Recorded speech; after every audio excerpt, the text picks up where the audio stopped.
तो बेटी की शादी है ना, तो सारे काम मेरे सर पे आ गए हैं। नहीं कोई बात नहीं। Sorry to keep you waiting. हाँ जी चलिए जी शुरू करो। फहीम साहब, इकबाल एनकाउंटर के बारे में आपको जो कुछ भी पता है सब कुछ खुल के जज साहब को बताइए। जनाब, मेरा नाम फहीम भट्ट है।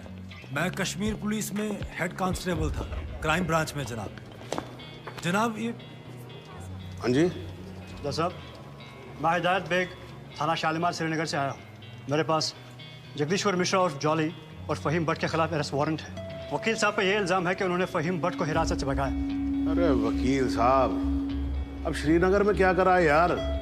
यार मतलब हद ही है आजकल वकीलों की। हाँ जी माथुर साहब।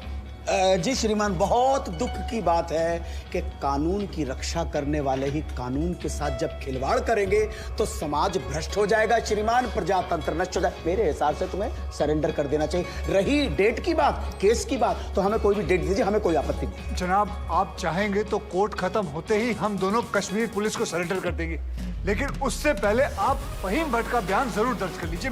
ये मेरी हाथ जोड़ के विनती है आपसे। देखो वकील साहब, आप मुझसे तो कुछ उम्मीद रखो नहीं, समझ में आया नहीं आया? नहीं मैं बहुत झेल चुका हूँ आपको। नहीं नहीं, ये निरुपा राय की एक्टिंग मेरे सामने करने की जरूरत नहीं है। मासूम सा चेहरा मत बनाओ। इंस्पेक्टर साहब, आप गिरफ्तार करो इनको। जनाब सिर्फ 5 मिनट लगेंगे, बयान ले लीजिए, मुझे फिर बाद में भैया। चलो चलो मेरी बात सुनिए। अरे लेके जाओ भाई। अरे भाई सुनो, वकील साहब को बोला ले जाने के लिए, इनको थोड़ी ना बोला इनको कटघरे में वापस लेके आओ। चलो साहब, वारंट तो दोनों के खिलाफ है। अरे भी जानता हूँ, मैं जानता हूँ, लेकिन ये फहीम भट्ट जो है ये तो लिस्टेड विटनेस भी है ना, तो इनकी स्टेटमेंट रिकॉर्ड कर लेते हैं। और आप एक काम करो, रिकॉर्ड होने के बाद ना आप दोनों को साथ ले जाना। हाँ जी जाओ जाओ। लेकिन श्रीमान, ये स्टेटमेंट तो अगली डेट को भी रिकॉर्ड हो सकती है। मास्टर साहब देखो क्या है, कल से मैं 2 महीने की छुट्टी पे जा रहा हूँ। बिटिया की शादी है, आपको तो मालूम है ना। मतलब मैं कार्ड भेजूंगा, आपको आना होगा। हैं जी हैं? तो मैं क्या सोच रहा था कि सारे पेंडिंग केसेस खत्म करके जाऊंगा, इसीलिए 6 बजे के बाद भी देखो कोर्ट चालू है मेरी। लेकिन श्रीमान, एक आदमी जो पुलिस कस्टडी से भागा हुआ है उसकी स्टेटमेंट कैसे रिकॉर्ड हो सकती है? इस विटनेस की कोई क्रेडिबिलिटी नहीं। नहीं क्या है मात्र साहब, 2 मिनट की बात जी। हाँ जी रिकॉर्ड हो जाएगा स्टेटमेंट, उसके बाद हम आपके यहाँ कौन है जी। माफ कीजिएगा, ये ठीक नहीं हो रहा सर, आप गलत कर रहे हैं सर। मैं गलत नहीं कर रहा हूँ, जज को मत बताओ आप, उसी के कोर्ट में कि वो गलत कर रहा है। ये मत करो आप। देखिए मैं खुल के बोल रहा हूँ सर, सॉरी क्षमा चाह, लेकिन आप गलत कर रहे हैं सर। आपके दिल्ली के किस्से मैंने सुने हुए। हाँ, आप किसी की चलने ही नहीं देते थे, जो मन में आता था वो करते थे, उद्दंड आदमी की तरह बिहेव करते थे सर। कुर्सी पे बैठ के आप तुगलक ना समझिए, ये दिल्ली नहीं अवध है। क्या बोल रहे हो आप मुझे? तुगलक बोल रहे हो आप मुझे? मतलब सन की समझ के रखा हुआ है। माथुर साहब, अगर हार्ट का मरीज नहीं होता ना मैं, तो आपको बताता इस कुर्सी पे बैठ के कि असली तुगलक होता क्या है। एक मिनट सर। नहीं, आप एक बार बैठ कर देखो इस कुर्सी के ऊपर, ना बाईपास सर्जरी हो जाए, मेरा नाम बदल देना आप। हाँ जी, ये सब मत करो, आप बैठो, कार्रवाई शुरू करते हैं। हाँ जी। नहीं सर ये नहीं होने दूंगा मैं। क्या होने नहीं दोगे मतलब क्या है? सर ये आपत्तिजनक बात है सर, ये इसमें कोई आपत्ति नहीं है। आप जो हो रहा है होने दो, मैं बैठा हूं, मैं कर रहा हूं ना सब, मुझे गलत मत साबित करो। सर अगर आपने जबरदस्ती की तो मैं यहीं पर अदालत में धरने पे बैठा हूं। क्या? धरने पे बैठ गया। अरे ये लीजिए। अरे क्या कमाल कर रहे हो आप सच में बैठ के क्या बच्चों वाली बात कर रहे हो? खड़े हो जाओ। बिल्कुल यहीं बैठा रहूंगा। अरे मत बैठो भाई, वहां पर पोछा भी ढंग से नहीं लगाते हैं लोग कोर्ट के अंदर। प्लीज खड़े हो जाओ माथुर साहब, प्लीज खड़े हो जाओ। मैं धरने पे बैठा हूं, धरने पे बैठा रहूंगा। यहाँ मीडिया देख रहा है, आपको कोई फर्क नहीं पड़ता है क्या? अरे तो सर मीडिया भी तो देखे ना कि बाहर के जज आकर कैसे अपने ईगो को सेटिस्फाई करने के लिए कोर्ट को अपना घर समझ लेते हैं। मैं यहीं पे बैठा हूं और बैठा रहूंगा। इनको जो लिखना है लिखो। मतलब आप नहीं उठोगे तो बैठे रहो, और आप ही क्यों बैठोगे भाई? मैं भी बैठूंगा आपके साथ साथ वहां पर। भाई पता लगे सबको कि वकील ससुरे क्या क्या करते हैं कोर्ट में। तू वहीं पर। हाँ जी मैडम जी, जरा हटो, आप पकड़ो कुर्सी को, पकड़ो। हाँ जी थैंक यू जॉली। हाँ जी माथुर साहब, अब तो आप बैठो और बैठेंगे हम, और आज देख लें इसमें कितना है दम। ठीक है ना?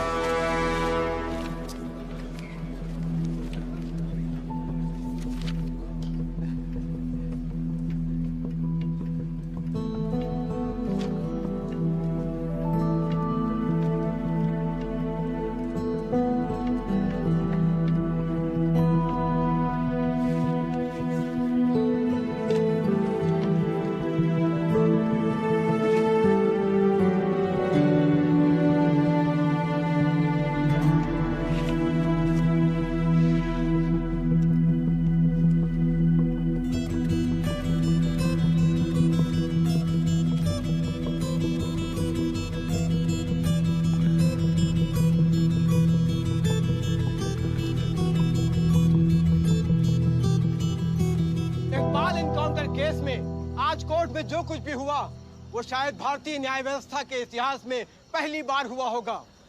एक विटनेस की हाजिरी कराए जाने को लेकर डिफेंस लॉयर प्रमोद माथुर और जज सुंदरलाल त्रिपाठी के बीच तीखी नोकझोंक हुई और वो दोनों एक दूसरे के खिलाफ कोर्ट रूम में ही धरने पर बैठ गए।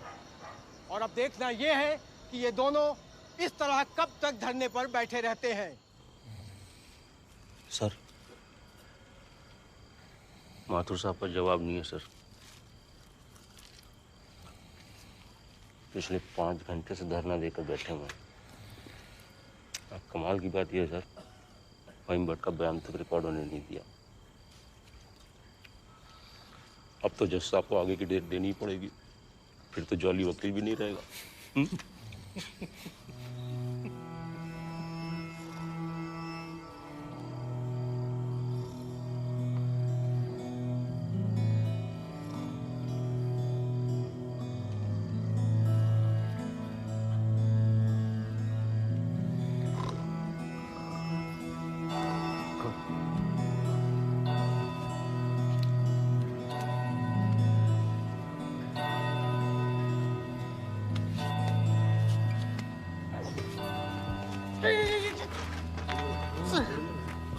सर,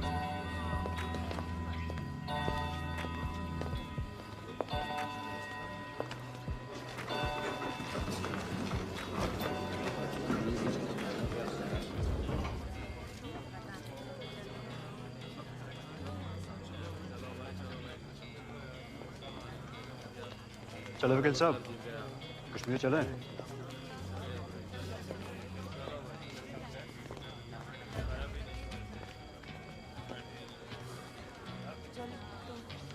मैं चलता हूँ, अपना ध्यान रखना, ठीक है?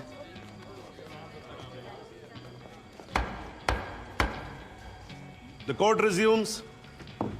आप सब लोग बैठ जाइए और भाई जरा कोर्ट में शांति बना के रखिएगा। श्रीमान, इट इज मिडनाइट 12। आप हमें अगली कोई भी डेट। तो माथुर साहब, आपकी पिछली डेट क्या थी?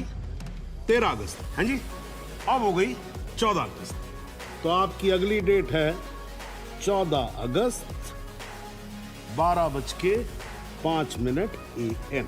श्रीमान, आधी रात बीत चुकी है, प्रोसीडिंग में तो सवेरा हो जाएगा। आजकल तो सुप्रीम कोर्ट भी भाई 3-3, 4-4 बजे तक काम करता है। थोड़ा आप भी सीख लेंगे तो क्या फर्क पड़ जाएगा। हैं जी? Please sir. नहीं, देखिए माथुर साहब, आपको धरना देना था, आपने धरना दिया, मैंने कुछ नहीं किया। है जी?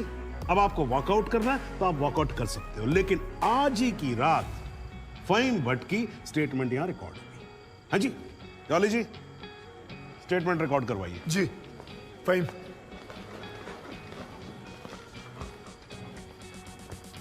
जनाब, बहुत बहुत शुक्रिया। फहीम साहब को बताओ क्या क्या हुआ था। जनाब, इस इनकाउंटर से कुछ महीने पहले हमने एक इंटेलिजेंस रिपोर्ट भेजी थी सिंह साहब की टीम को, जिसमें एक कश्मीरी मिलिटेंट इकबाल कादरी के डिटेल्स थे जो यहाँ लखनऊ में छिपा था।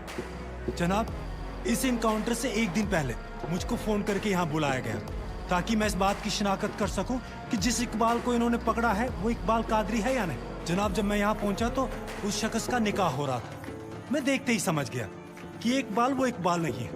मगर जनाब, सिंह साहब की टीम ने मुझ पर प्रेशर बनाया कि मैं अपनी रिपोर्ट में ये कहूं कि इकबाल कासिम ही इकबाल कादरी है।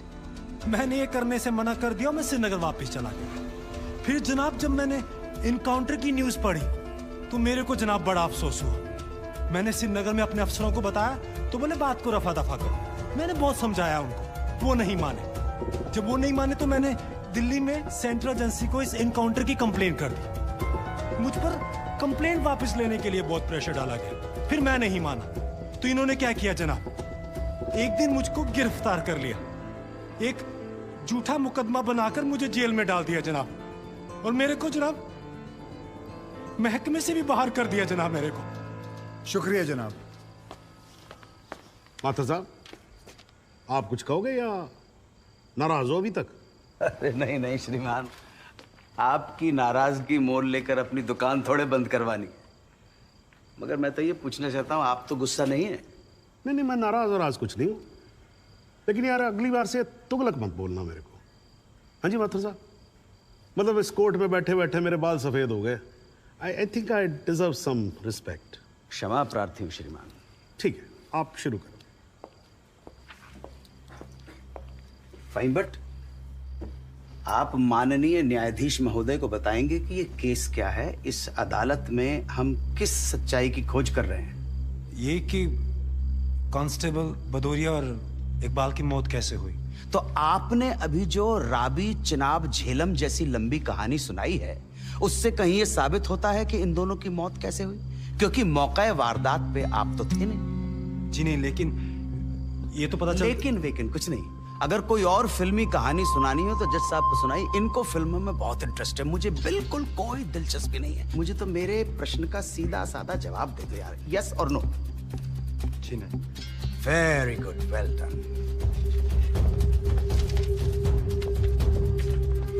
फाइन भट्ट, ये अगस्त 2010 में कश्मीर पुलिस ने कुपवाड़ा इंसिडेंट में तुमको 6 महीने के लिए सस्पेंड कर दिया, क्यों? जनाब, इस सवाल का हमारे केस से क्या संबंध है? पंडित जी, अगर कोई संबंध नहीं हुआ ना तो काला कोट पहनना बंद कर दूंगा।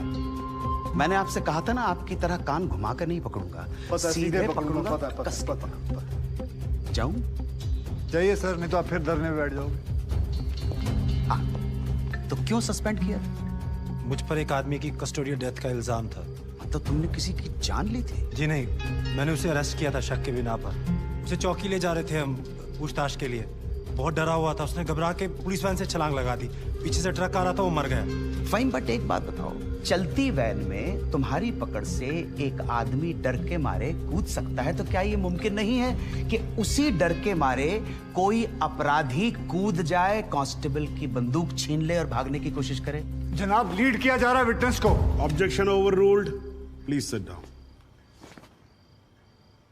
जी ऐसा हो सकता है। तो खुल के कहो ना गुरु, हम सब अच्छी तरह से समझते हैं कि तुम्हारे साथ ऐसा हो चुका है। तो तुमसे बेहतर कौन बता सकता है कि ऐसा किसी के साथ भी हो सकता है, राइट? जी। Very good. बस अब एक आखिरी सवाल।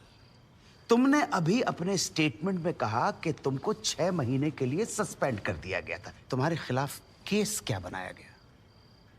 मुझ पर इल्जाम था कि मैंने कॉन्फिडेंशियल इंफॉर्मेशन दुश्मन को सप्लाई की। मगर वो इल्जाम झूठा है जनाब। जनाब, मुझे जेल में इसलिए डाल दिया गया क्योंकि मैंने इस मामले की कंप्लेंट सीबीआई को कर दी थी। ये तो तुम कह रहे हो ना, तुम्हारे कहने से मुकदमा झूठा नहीं हो जाएगा और तुम निर्दोष साबित नहीं हो एक मिनट जनाब, साहब भूल रहे हैं कि जब तक आरोप सिद्ध ना हो जाए तब तक आरोपी निर्दोष होता है। That is the point, वकील साहब। That's the bloody point। और श्रीमान, इस तर्क के आधार पर तो इंस्पेक्टर सूर्यवीर सिंह और उनके साथी निर्दोष हुए सर। लेकिन 2 मिनट के लिए श्रीमान, ये अखबार पढ़िए, टीवी खोल के देखिए, सारा मीडिया, सारा समाज, सारा देश इंस्पेक्टर सूर्यवीर सिंह और उनके साथियों को दोषी डिक्लेयर कर चुका है। His reputation, his career, his future is finished. अजब जलवा है हुजूर आपकी अदालत का, जहां एक आदमी जिस पे देशद्रोह का इल्जाम है, वो उस आदमी पर इल्जाम लगा रहा है जिसने मातृभूमि की सुरक्षा की शपथ उठाई।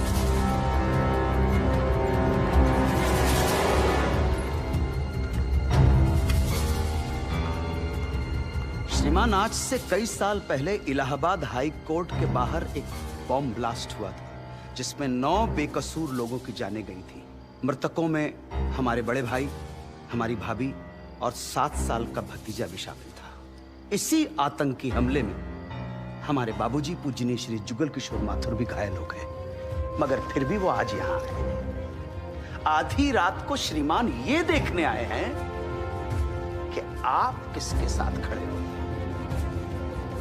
और श्रीमान, मैं ये पूछना चाहता हूं कि क्या ये न्यायालय इतना कमजोर है कि फैसला भी नहीं कर पा रहा है कि देश को सूर्यवीर जैसे अफसरों की जरूरत है या इकबाल कादरी जैसे हत्यारों की? और श्रीमान, अंत में सिर्फ इतना निवेदन करना चाहता हूं कि हम कितना ही अनजान बने रहें, कबूतर की तरह आंखें बंद करके बैठे रहें, लेकिन हकीकत यह है श्रीमान that we are in a state of war.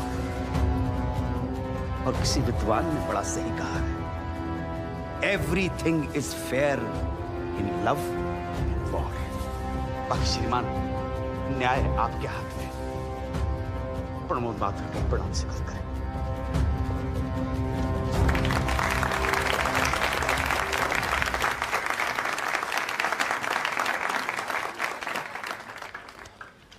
हाँ जी जॉली जी, योर टर्न। जी सबसे पहले तो मैं सिंह साहब से कुछ सवालात करना चाहूंगा। सिंह साहब, आप विटनेस बॉक्स में आइए।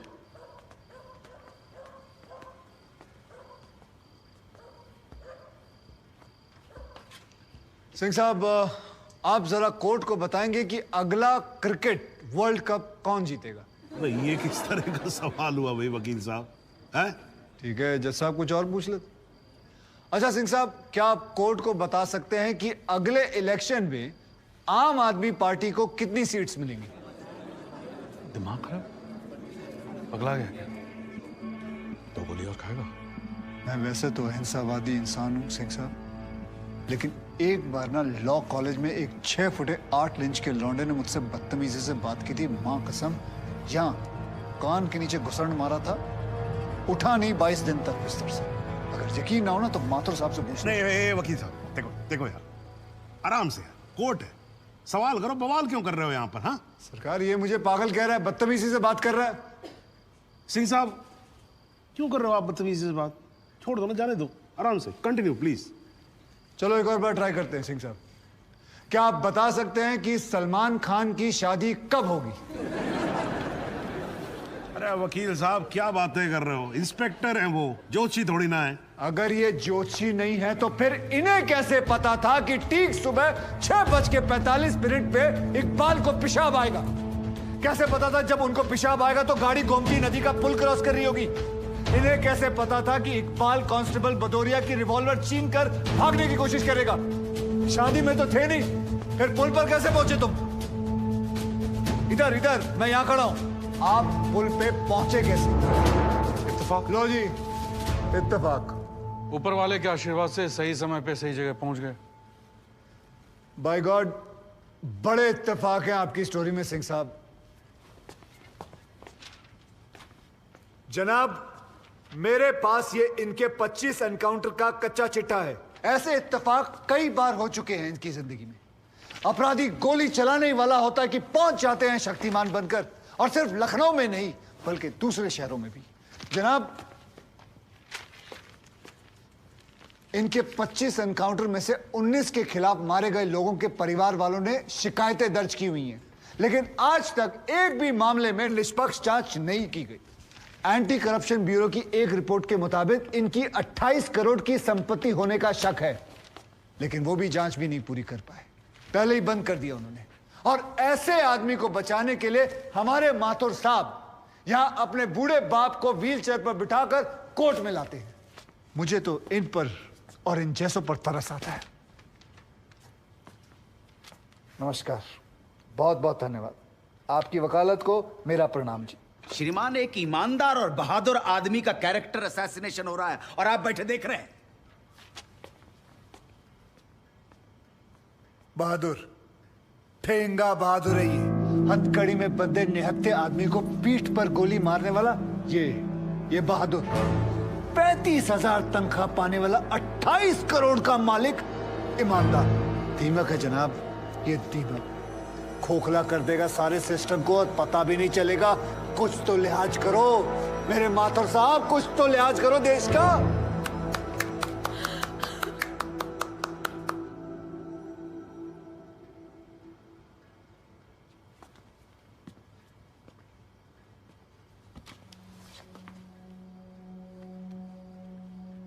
मैं जुगल किशोर माथुर साहब का दर्द समझ सकता हूं।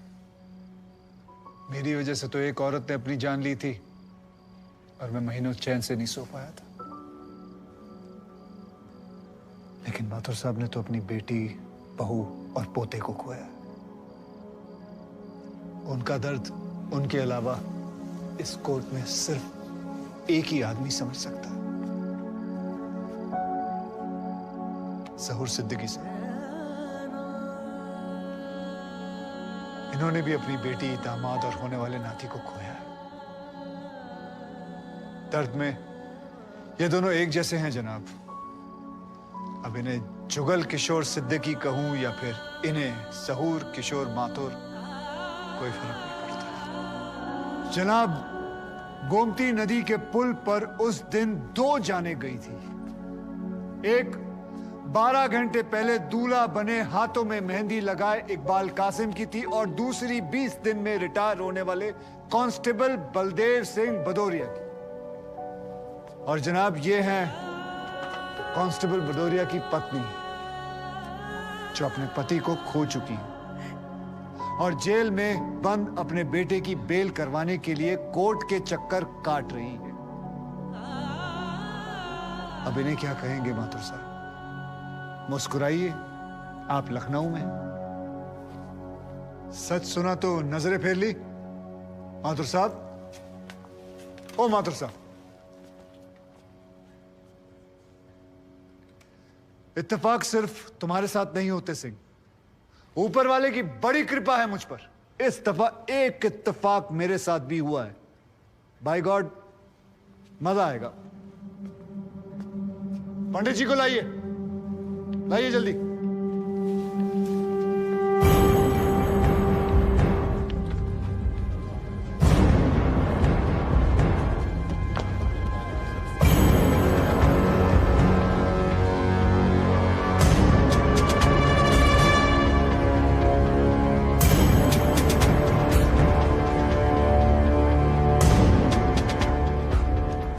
क्या मैं पूछ सकता हूं कि क्या हो रहा है इस कोर्ट में?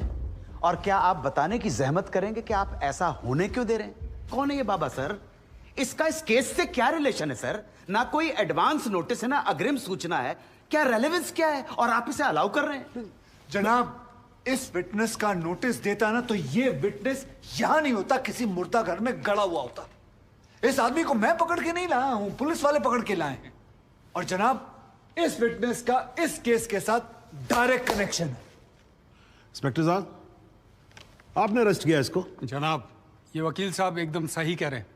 इस पंडित का इस केस से सीधा संबंध है। अगर संबंध नहीं हुआ ना, इंस्पेक्टर साहब, नौकरी खा जाऊंगा मैं आपकी। जानते हो ना ये बात? लेकिन जनाब, मैं बिल्कुल सही कह रहा हूं। ठीक है, मैं विटनेस को अलाउ करता हूं। No sir, I object sir, I object. Mathur साहब, मेरी बात सुन।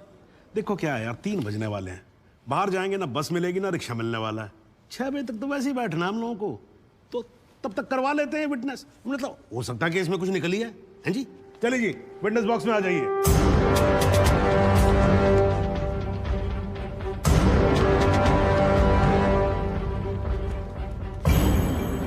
नमस्कार पंडित जी, क्या हाल है आपका?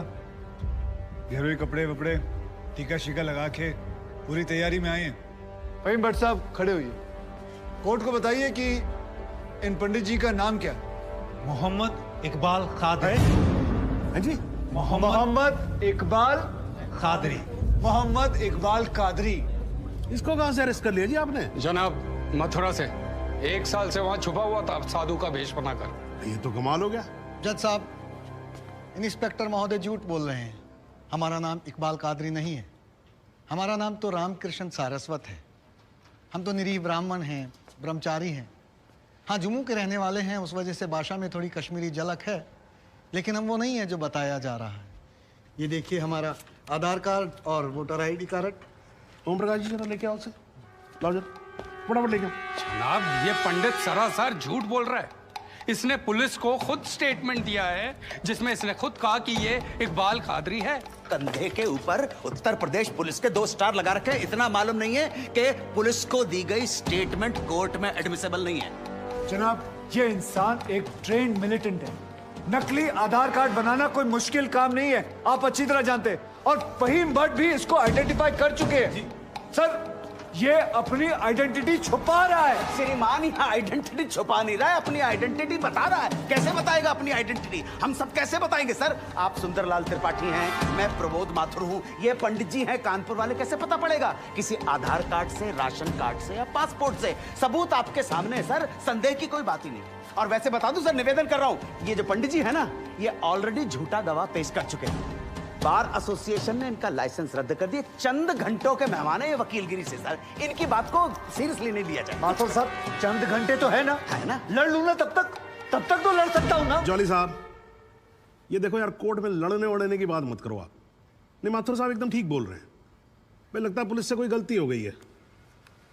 बाबा जी सॉरी, आप जा सकते हो।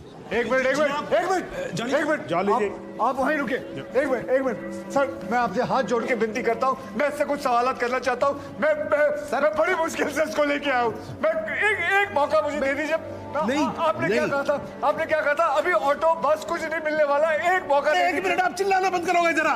2 मिनट चुप रहोगे आप? गलती हो, 2 मिनट चुप रहो।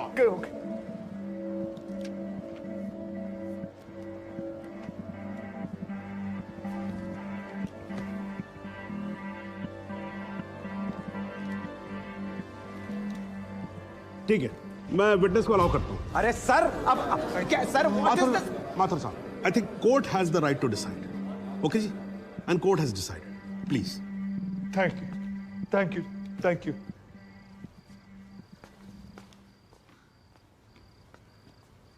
तो आप निरी ब्राह्मण ब्रह्मचारी, तो फिर धर्म का बड़ा ज्ञान होगा आपको। अवश्य है। मैं भी कान्यकुब्ज ब्राह्मण हूं, वो भी जनेऊधारी। तो चलिए 2 ब्राह्मणों के बीच में शास्त्रार्थ हो जाए। पूछिए, क्या पूछना है? चलिए गायत्री मंत्र सुनाइए। ओम भूर्भुवस्वः तत्सवितुर्वरेण्यं भर्गो देवस्य धीमहि धियो यो नः प्रचोदयात्। बहुत बढ़िया, पूरा नाम बताएं। रामकृष्ण प्रेमकृष्ण सारस्वत। धर्म? हिंदू धर्म में कितने वेद हैं? 4।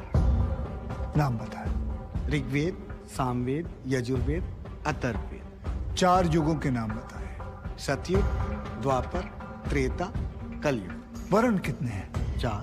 ब्राह्मण, क्षत्रिय, वैश्य, शूद्र। आपका वर्ण क्या है? ब्राह्मण। कौन से ब्राह्मण? गौर ब्राह्मण। कौन से गौर? सांडे गौर। गोत्र? शांडिल्य। प्रवार? वशिष्ठ। वेद? यजुर्वेद। उपवेद? बेतरियाणी। मुख? श्रीमुख। कुल देवता? सप्तसुरी। चरण? वाम। बिस्वा? या अल्लाह, इससे आगे भी होता है। क्या कहा आपने? बिस्वा नहीं पता, नहीं- नहीं पता, बिस्वा नहीं पता। बिस्वा से पहले क्या कहा?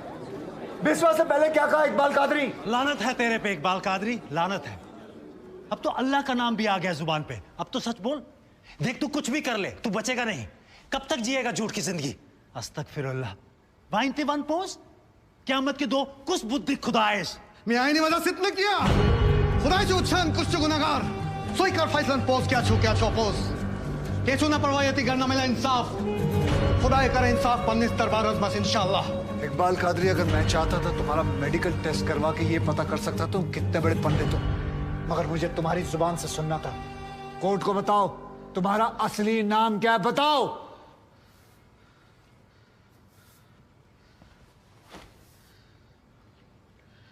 जज साहब, मेरा नाम मोहम्मद इकबाल कादरी है। मुझे सिंह साहब ने अरेस्ट किया था।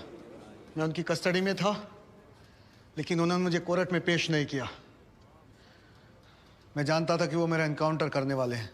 एक दिन मौका देखकर मैंने उनसे कहा कि अगर वो मुझे जाने देंगे तो मेरे आदमी उन्हें बहुत सारा पैसा देंगे, और उन्होंने मेरी बात मान ली। इसे लेके कहाँ जा रहे हैं? सिंह साहब ने आजाद कर दिया।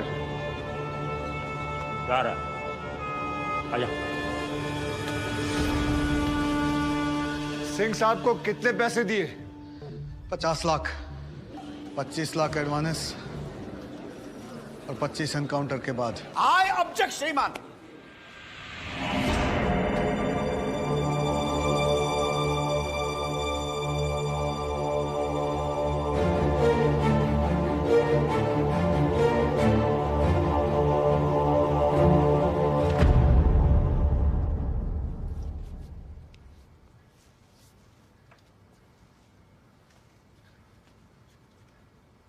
मुझे और कुछ नहीं कहना जनाब, मगर माथुर साहब की एक बात का जवाब जरूर देना चाहूंगा कि हमें सूर्यवीर सिंह चाहिए या फिर इकबाल कादरी। जनाब, हमें दोनों ही नहीं चाहिए। हमें ऐसे कादरी नहीं चाहिए जो बेगुनाह लोगों को मारना जिहाद समझते हैं, लेकिन हमें ऐसे सूर्यवीर सिंह भी नहीं चाहिए जो पैसों के लिए एक मिलिटेंट को छोड़ देते हैं और किसी बेकसूर की जान ले लेते हैं। मैं हिम्मती बहादुर पुलिस वालों को सलाम ठोकता हूं, झुककर सजदा करता हूं, लेकिन जिसके हाथ किसी बेकसूर के खून से रंगे हों, उसे मैं वही कहूंगा जो वो है, कातिल। और ऐसे राक्षसों से बच के रहिएगा माथुर साहब। किसी ने 25-30 लाख ज्यादा दे दिए तो क्या पता अगला इत्तेफाक आपके साथ हो जाए।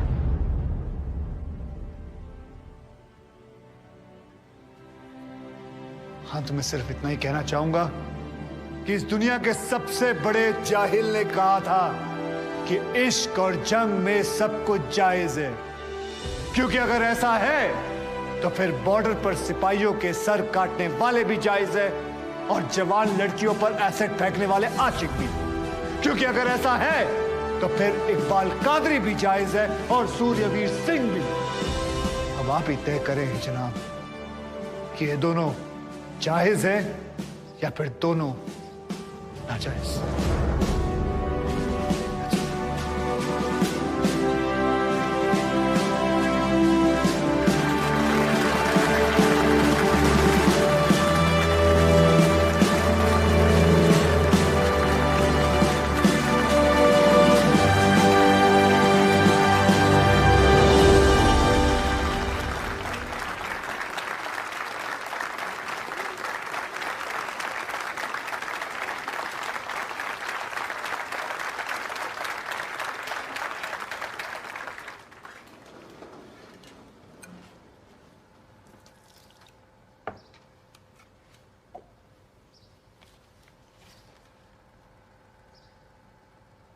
सालों में एक बार कभी कोई ऐसा केस आता है जब इस कुर्सी पे बैठने का अफसोस नहीं होता है।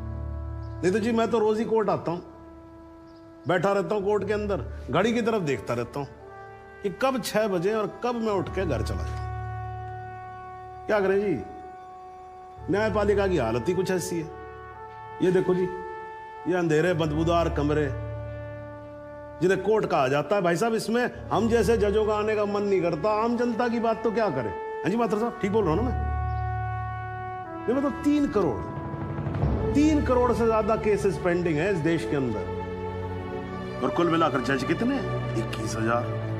यानी देखा जाए तो 1 लाख लोगों पर एक जज। डेट पे डेट पड़ती रहती है। हाँ जी, लोग आते रहते हैं, हताश होकर घर जाते रहते हैं। लेकिन फिर भी आज भी हिंदुस्तान में जब कहीं 2 लोगों के बीच में झगड़ा होता है ना, कोई विवाद होता है, तो एक दूसरे से क्या कहते हुए पाए जाते हैं? I will see you in court. क्यों करते हैं भाई लोग ऐसा? हाँ जी, क्योंकि आज भी लोग भरोसा करते हैं, न्यायपालिका पे। उनको भरोसा होता है कि अगर सरकार उनकी बात नहीं सुनेगी, प्रशासन उनकी बात नहीं सुनेगा, पुलिस उनकी बात नहीं सुनेगी, तो कोर्ट सुनेगी उनकी बात, सुनेगी और न्याय देगी। इसलिए भाई साहब, इस कुर्सी पे बैठा मेरे जैसा हर आदमी, उसका यह कर्तव्य बनता है कि वो इस भरोसे को ना टूटने दे। इस कोर्ट में पेश किए गए सभी गवाह और एविडेंसेस, एक बात तो एकदम साफ हो जाती है कि 13 अगस्त को गोमती नदी के पुल पे जो भी हुआ वो अचानक होने वाला एनकाउंटर नहीं था, बल्कि एक सोची समझी साजिश के तहत की जाने वाली हत्या थी। इसलिए यह कोर्ट इंस्पेक्टर सूर्यवीर सिंह और उनके सभी साथियों को आईपीसी सेक्शन 302, 201, 182 और 340 के तहत हत्या, एविडेंस मिटाने कोर्ट को गुमराह करने और झूठे सबूत पेश करने का दोषी मानते हुए लाइफ इम्प्रिजनमेंट की सजा सुनाती है। और ये कोर्ट शहीद कांस्टेबल बलदेव सिंह भदौरिया के पुत्र राम कुमार भदौरिया को तुरंत रिहा करने का आदेश भी देती है। The court is adjourned.